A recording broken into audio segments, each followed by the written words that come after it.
The shooting that injured former President Donald Trump is drawing comparisons to the attack on President Ronald Reagan back in 1981.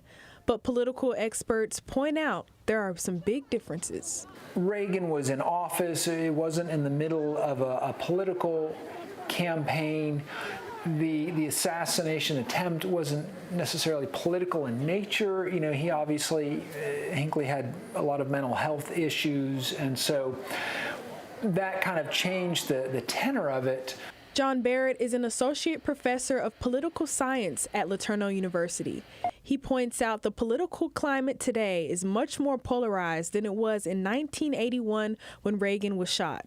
Barrett equates the division in America today to the late 1960s. At that time, over the Vietnam War, you had the assassination of Martin Luther King and then the assassination of Robert Kennedy, and so I think that is a better parallel, because those attempts, obviously, that were successful, but really ratchet up the level of intensity of political conflict and the rhetoric and everything.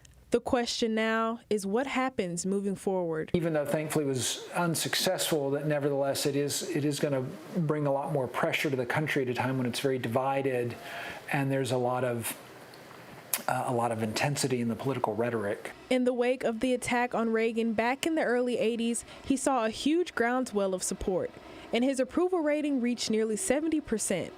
Barrett says it's possible Trump may experience a similar political boost. And I think in human nature, where again, you tend to rally around somebody when you think they're threatened, and so it wouldn't surprise me if Trump sees a bump in the polls as a result of this. Reporting in Longview, I'm Ayana Aird for CBS 19.